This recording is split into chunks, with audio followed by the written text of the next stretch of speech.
This really only works with conventional loans, unfortunately. It does not work with FHA because FHA loans, the PMI, which is the mortgage insurance, unfortunately sticks with the house through the life of the loan. So the only way you can get rid of it is by essentially doing a refinance.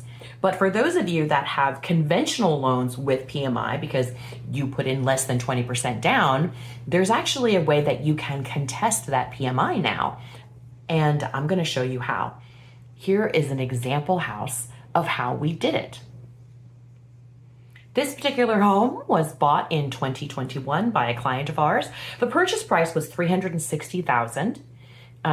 They did a $50,000 down payment, which was a 13.89%.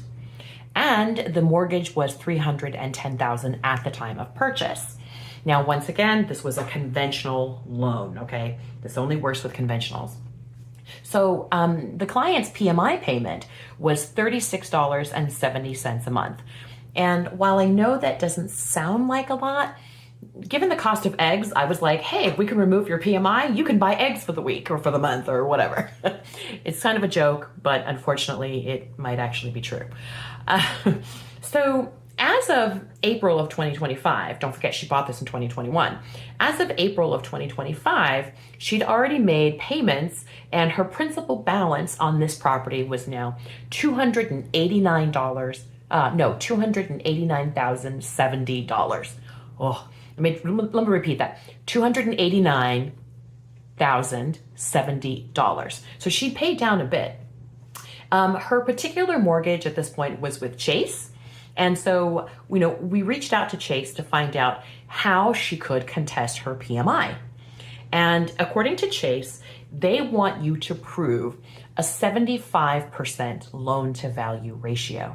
Okay, now what does that mean? I'm going to try to explain this, okay?